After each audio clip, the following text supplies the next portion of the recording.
पुंडी सरस्वती शिशु मंदिर Saket junior high school Muzaffarnagar. बच्चों, हम सभी को कहानी बहुत अच्छी लगती है और कहानी एक ऐसा माध्यम है जिससे हम बच्चे को बहुत अच्छी शिक्षा दे सकते हैं। कहानी बच्चों को ही नहीं, बड़ों को भी बहुत अच्छी लगती है। कोई भी अगर हमें किसी को कोई संदेश देना है तो उसका सबसे अच्छा माध्यम कहानी है। कहानी के द्वारा हम अपनी बात सामने वाले के लिए बहुत अच्छे तरीके से पहुंचा सकते हैं। और यदि कहानी शिक्षाप्रद होने के साथ साथ मनोरंजक भी हो तो उसमें सोने पे सुहागा हो जाता है, यानी कि बच्चे उसे इंटरेस्ट लेके भी सुनते हैं, दिलचस्पी भी लगती है बच्चों को उसे सुनने में और उन्हें कोई ना कोई शिक्षा भी ज़रूर मिलती है। ऐसी ही कहानी है हमारे पास आज कक्षा 6 की पुस्तक उदिता से, नादान दोस्त। कहानी है हमारी नादान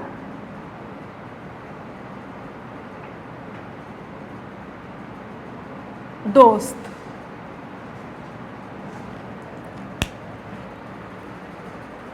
कहानी हो गई हमारी नादान दोस्त। इसके जो लेखक हैं वो मुंशी प्रेमचंद हैं, जो कि कहानी कला के उपन्यास सम्राट कहे जाते हैं।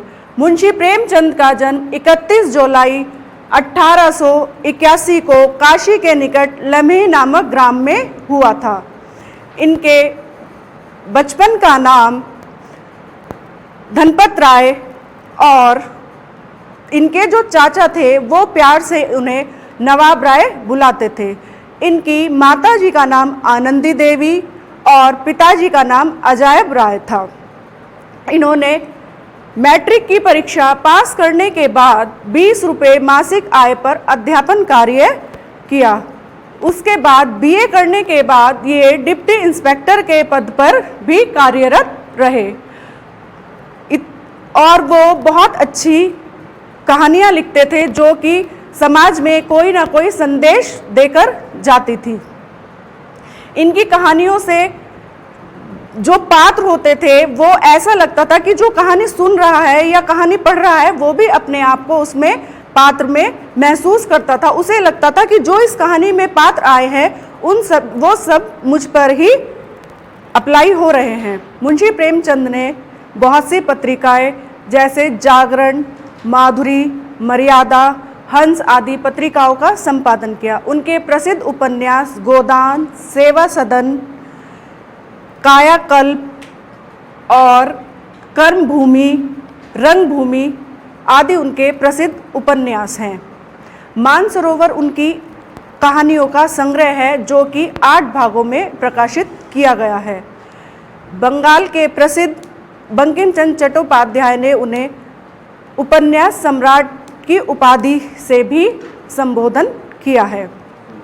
ऐसी ही कहानी है बच्चों हमारी जो मुंशी प्रेमचंद जी द्वारा रचित है, नादान दोस्त। नादान दोस्त 2 भाई बहनों की कहानी है, जो कि भाई का नाम होता है केशव और बहन का नाम होता है श्यामा। वो बच्चे नादान हैं, उन्हें नहीं पता कि वो क्या कर रहे हैं। वो अपने घर में कार्निस कहते हैं बेटे, छज्जा, जो कि छत से बाहर की ओर निकला हुआ हिस्सा होता है, उसे कार्निस कहा जाता है। वो कार्निस पर देखते हैं कि चिड़िया ने एक घोंसला बनाया हुआ है और उसमें अंडे हैं। बच्चे निरंतर उस घोंसले को देखते रहते हैं और उनके मन में तरह तरह के सवाल उस घोंसले को लेकर उमड़ते रहते हैं। बच्चे यही सोचते रहते हैं कि घोंसला कैसे बनाया, किसने बनाया और उसमें अंडे कहाँ से आए, कितने अंडे होंगे। वो रात दिन इसी उधेड़-बुन में रहते। गर्मियों के दिन थे। केशव और श्यामा भाई बहन थे। उनकी कार्निस पर, घर में जो छज्जा था, कार्निस पर चिड़ियों ने एक घोंसला बनाया और उसमें अंडे दिए। केशव के मन में तरह तरह के सवाल उठते थे कि जब चिड़िया अंडे देगी तो वो उनके लिए कहाँ से खाना लेकर आएगी, कहाँ से उनकी प्यास बुझाएगी, कैसे बच्चे उड़ना सीखेंगे, कैसे अंडों में से बच्चे बाहर आएंगे, कैसे उनके पंख होंगे, किस रंग के होंगे। कई तरह के सवाल बच्चे मन में ही अपने पूछ लेते और मन में ही उनका जवाब ढूंढ लेते। उनकी जिज्ञासा शांत कराने वाला उनके पास कोई नहीं था, क्योंकि केशव के पिताजी अपने दफ्तर के कामों में व्यस्त रहते थे और जो केशव की माताजी थी वो घर के कामों में बहुत अधिक व्यस्त रहती थी। इसलिए उनकी जिज्ञासा शांत कराने वाला कोई भी नहीं था। उनके प्रश्नों के उत्तर देने वाला उनके पास फिलहाल कोई नहीं था। केशव और श्यामा ने सोचा कि जब चिड़िया अंडे देगी तो उसे पानी और दाने की भी ज़रूरत होगी और उन्हें छांव की भी ज़रूरत होगी। तभी केशव ने अपनी बहन श्यामा से कहा कि तुम जाओ, जो हमारा घर में एक स्टोर रूम है जिसे कबाड़ खाना, जो थोड़ा वेस्ट सामान रखते हैं हम अपने घर में, उस वाले कमरे में जाओ, वहाँ पर एक कूड़े की टोकरी रखी होगी, तुम उसे लेकर आओ। श्यामा ने पूछा, भैया आप इसका क्या करेंगे? केशव ने झुंझलाकर कहा, अरे तुम लेकर तो आओ।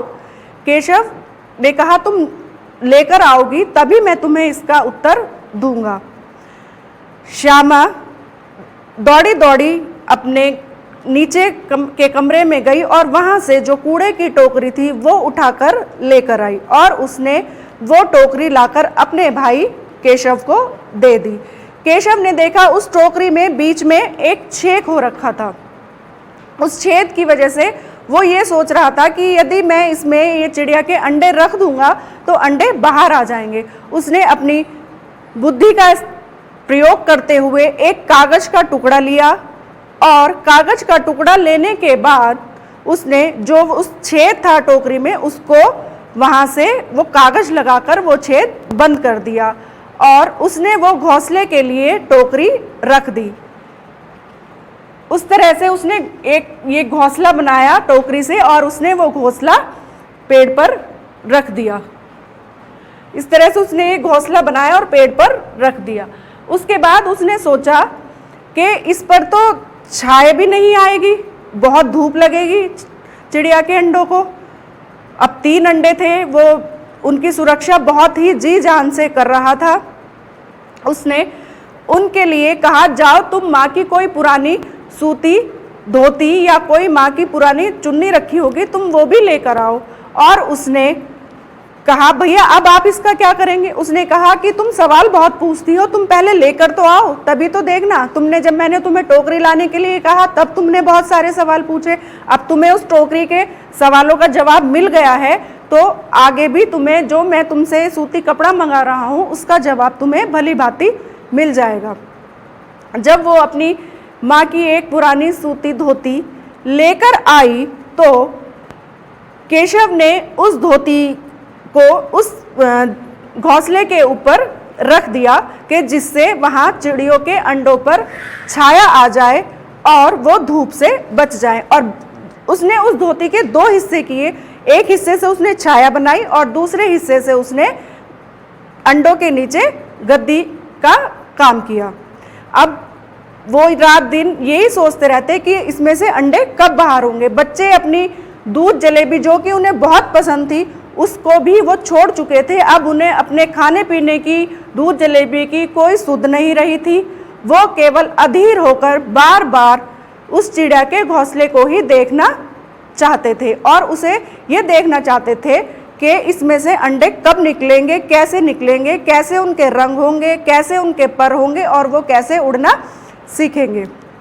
इतना सब कुछ होने के बाद एक दिन दोपहर में जब केशव और श्यामा, उनकी मम्मी उन्हें बुलाकर ले गई घर के काम से निवृत्त होकर कि चलो दोपहर हो रही है, अब बहुत धूप हो रही है, अब तुम्हें सोना चाहिए, सोकर थोड़ी देर आराम करना चाहिए। तो वो दोनों बच्चे सो जाते हैं और उनकी माताजी भी उनके पास सो जाती हैं। तो वो देखते हैं कि माताजी की जब आँख लग जाती है, माताजी जब अच्छी तरह से सो जाते हैं तो श्यामा की अचानक आँख खुलती है। श्यामा की जब अचानक आँख खुलती है तो उसके मन में वही घोंसले का प्रश्न आता है और वो चुपचाप उठकर बाहर कार्निस की तरफ आ जाती है और वो वहाँ क्या देखती है कि जो इतनी मेहनत से उसके भाई केशव ने अंडों का घोंसला बनाया था, अंडों को सुरक्षित रखने के लिए एक स्थान बनाया था, वो अंडे उस घोंसले में नहीं थे, वो अंडे ज़मीन पर गिर चुके थे। इस बात का उसे बहुत गहरा आघात लगा और वो दौड़ी दौड़ी अपने भाई को बुलाने के लिए कमरे में गई। कमरे में जाकर उसने अपने भाई को जगाया कि भैया देखो ये क्या हो गया। इस बात का जब उसने बाहर आकर देखा तो केशव को भी बहुत गहरा आघात लगा और इसका आभास उनकी माताजी को भी हुआ कि कुछ ना कुछ इन बालकों ने कुछ गलत किया है जिसकी वजह से अब ये परेशान हो रहे हैं। और उनकी माताजी भी उनके पीछे पीछे दौड़ती हुई कार्निस की तरफ आई और उन्होंने देखा कि चिड़िया के अंडे नीचे गिरे हुए पड़े हैं। तो उन्होंने दोनों को डांटते हुए कहा, अरे तुमने ये क्या कर दिया, ये तो तुमने इनका सत्यानाश ही कर दिया। बच्चों को नहीं पता था कि उनकी इस नादानी का इतना बड़ा नुकसान उन्हें सहना पड़ेगा और माताजी की डांट भी उन्हें सुननी पड़ेगी। बच्चों को आभास हुआ कि हमने ज़रूर कुछ ना कुछ गलत किया है, लेकिन वो उस गलती को नहीं समझ पा रहे थे कि जो उन्होंने नादानी में की थी, क्योंकि उन्होंने नादानी में उन चिड़िया के अंडों की सुरक्षा की थी। वो केवल सुरक्षा के मद्देनज़र इस बात को रख रहे थे कि चिड़िया के अंडे सुरक्षित रहें, उन्हें किसी भी प्रकार का कोई कष्ट ना हो, ना उन्हें खाने की कोई समस्या हो और ना उन्हें कोई पीने की समस्या हो। क्योंकि केशव ने अपनी बहन को नीचे से जिस तरह से टोकरी और गद्दी बनाने के लिए सामान मंगाया था, उसी तरह से केशव ने अपनी बहन श्यामा से कहा, जाओ तुम एक नीचे से रसोई में से एक प्याला लेकर आओ, हम इसमें उनके लिए पानी भी रखेंगे और प्याले के साथ साथ तुम उसमें रसोई में से एक कटोरी भी लेकर आना जिसमें हम उनके लिए चावल के कुछ दाने रखेंगे, जिससे जब अंडों से बाहर आएंगे चिड़िया के बच्चे तो वो अपनी प्यास बुझा सके पानी से और दाने चावल के दानों से वो अपनी भूख को शांत कर सके। लेकिन उन्हें नहीं पता था कि वो सुरक्षा करने के बजाय उनका नुकसान पहुंचा रहे हैं। जब उनकी माताजी बाहर आई और उन्होंने देखा कि अंडे नीचे गिरे हुए हैं तो उन्होंने श्यामा और केशव को बहुत डांटा और बताया, अरे क्या तुम्हें नहीं पता इतनी छोटी सी बात कि अगर हम चिड़िया के अंडों को छू लेते हैं तो चिड़िया उन्हें अपने पास नहीं रखती है, उन्हें नहीं सेती है, वो उन्हें छोड़कर चली जाती है। केशव को इस बात का बहुत गहरा आघात लगा और वो बहुत दिन तक इस बात को सोचते सोचते कभी भी रो पड़ता था और आज के बाद वो चिड़िया वहाँ पर कभी भी नहीं आई। इस कहानी से हमें क्या परिणाम निकलता है? इसमें हम बहुत सारे प्रश्न भी बना सकते हैं बच्चों। जैसे कहानी से हमें क्या परिणाम निकलता है?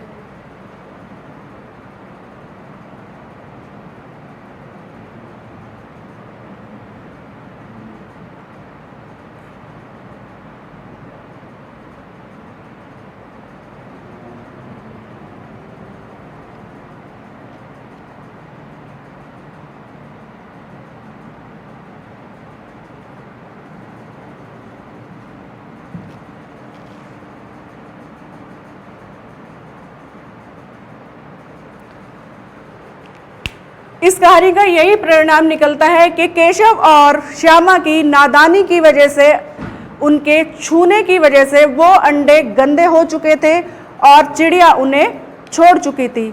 इसी तरह एक और हम प्रश्न इसमें बना सकते हैं,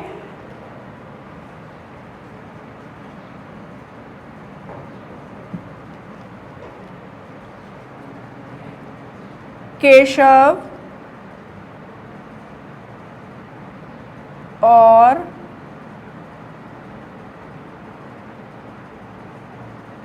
श्यामा के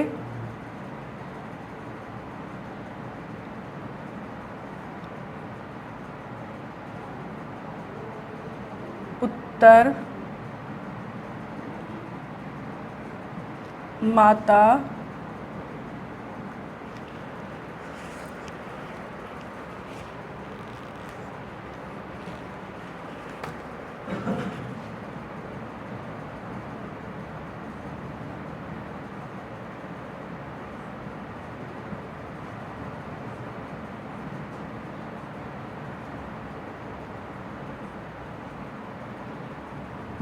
इसमें एक प्रश्न ये भी बन जाएगा कि केशव और श्यामा के प्रश्नों के उत्तर माता पिता क्यों नहीं दे पाते थे।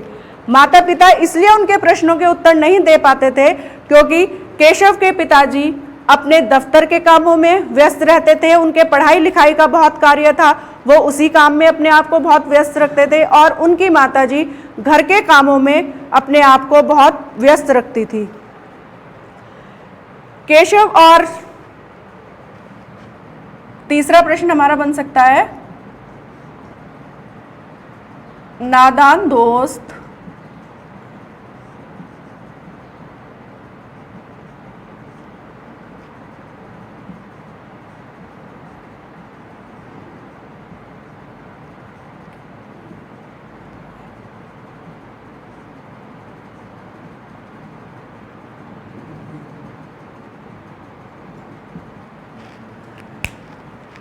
तीसरा प्रश्न हम बना सकते हैं, नादान दोस्त पाठ से क्या शिक्षा मिलती है।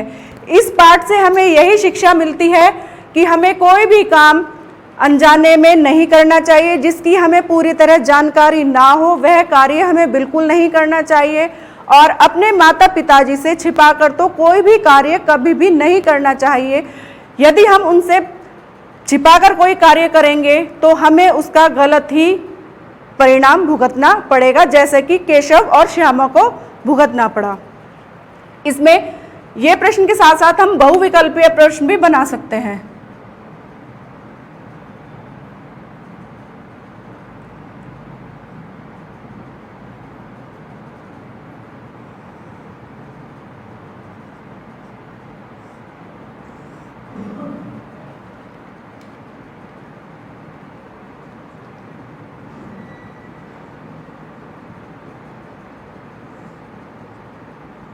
चिड़िया ने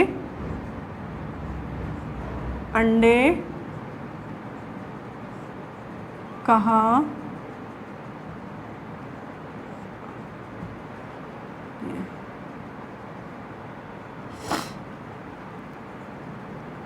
छत पर, कार्निस पर,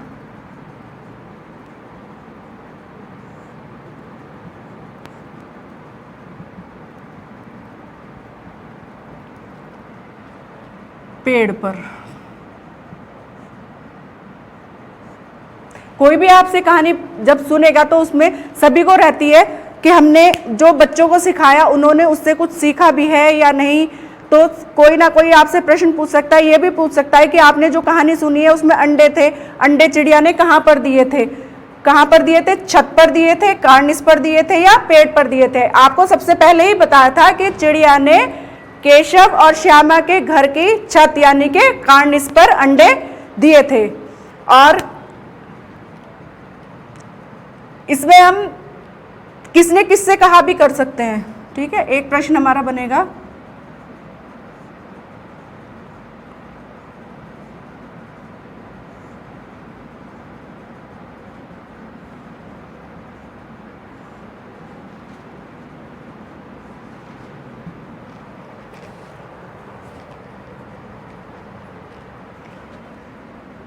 पहला प्रश्न,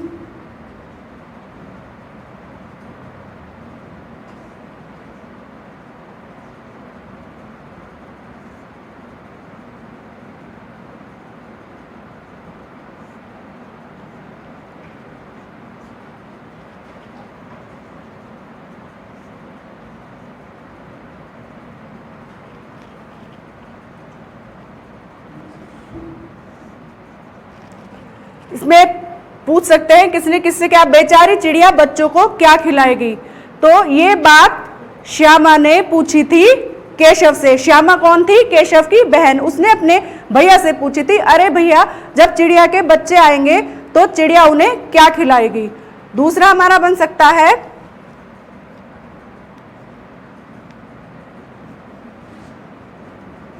जाकर टोकरी ले आओ। टोकरी लाने के लिए किसने कहा था? टोकरी लाने के लिए भी केशव ने श्यामा को कहा था। एक है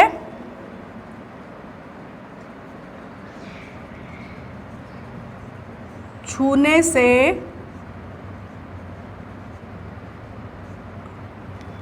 अंडे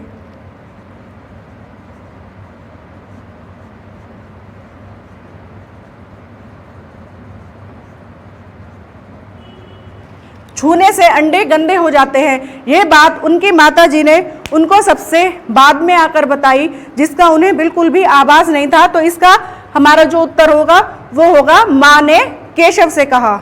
ऐसे ही जब ये आप सब प्रश्न उत्तर कर लेंगे, फिर इसमें कुछ आपके शब्दार्थ भी आते हैं, जैसे आया था, अभी मैं आपको बताती हूँ।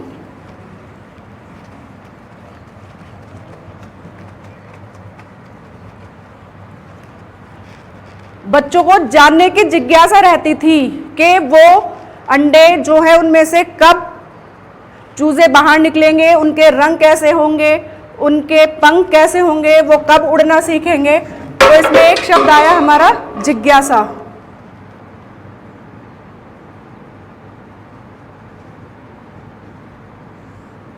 जिसका अर्थ हुआ हमारा जानने की इच्छा।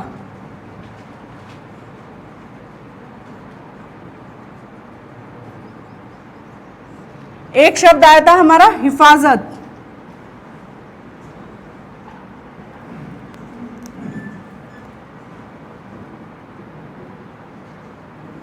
हिफाजत यानी के सुरक्षा।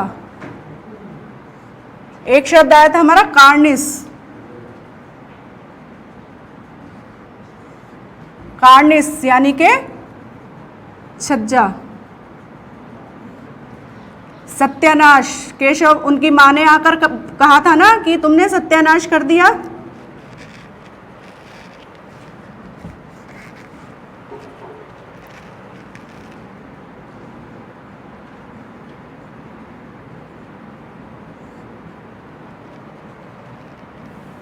बर्बाद, सत्यानाश का अर्थ होगा हमारा बर्बाद। उसके बाद आता है हमारा हिकमत, जो कि केशव और श्यामा बहुत मन से चिड़ियों की अंडों की कर रहे थे। हिकमत यानी तरकीब या युक्ति।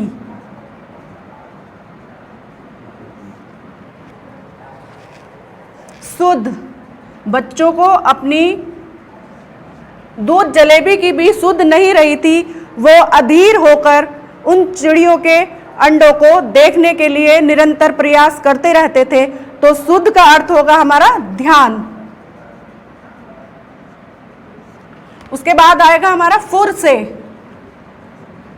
वो यही सोचते थे ना, क्या जब चिड़ियों के अंडों के पर निकलेंगे तो क्या वो फुर से उड़ जाएंगे। तो फुर से का अर्थ होगा हमारा शीघ्र। शीघ्र से।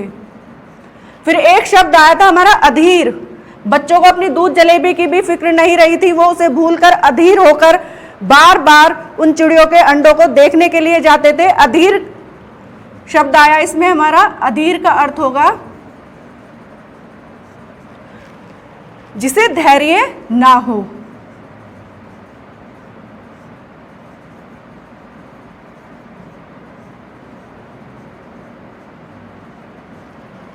उसके बाद आया था अंदाजा। वो केवल अंदाजा ही तो लगा रहे थे बच्चे कि उसमें से जब चिड़िया के अंडे निकलेंगे तो वो किस रंग के होंगे, उनके पंख कैसे होंगे, वो तरह तरह के अंदाजे ही लगा रहे थे। तो इसमें एक शब्द आया हमारा अंदाजा।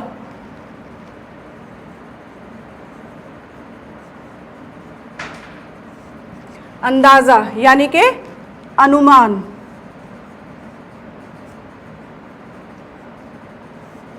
बच्चों को उनके चारे की भी चिंता थी।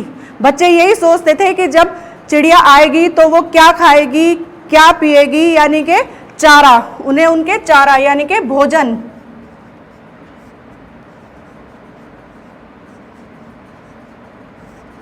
भोजन की भी चिंता थी। इसके बाद इस कहानी का शीर्षक क्या हो सकता है। इस कहानी का शीर्षक लेखक ने जो दिया है वो नादान दोस्त दिया है। लेकिन हम अगर आपसे पूछे कि आप इस कहानी का शीर्षक क्या देना चाहेंगे, तो इस कहानी का शीर्षक, ये बाल केंद्रित कहानी है, तो इस कहानी का शीर्षक नादान दोस्त के साथ साथ नादान बच्चे या नादान बचपन भी हो सकता है। कहानी का शीर्षक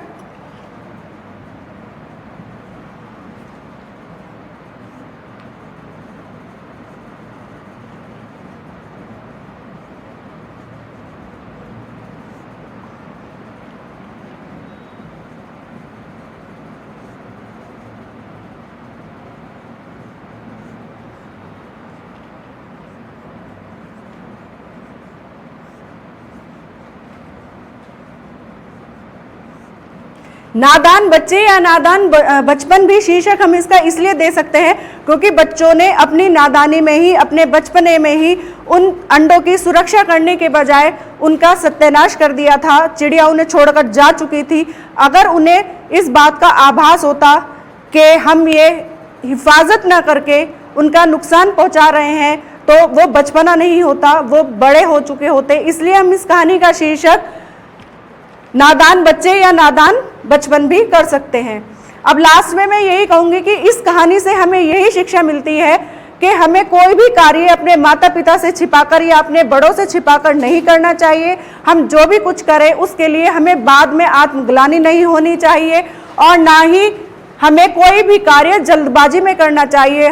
अगर हम कोई भी कार्य जल्दबाजी में करेंगे तो उसका परिणाम कभी भी अच्छा नहीं निकलेगा और कोई भी कार्य करने से पहले हमें उसके परिणाम के बारे में सोचना चाहिए कि उसका परिणाम सही होगा या गलत होगा, या जो कार्य हम कर रहे हैं वो सही है या गलत है। अगर केशव और श्यामा ये सब बातें सोच लेते तो शायद आज केशव को इतनी आत्मग्लानि नहीं होती और वो चिड़िया को बार बार याद करके ना रोता और उसे अपनी गलती पर पछतावा भी ना होता। Thank you.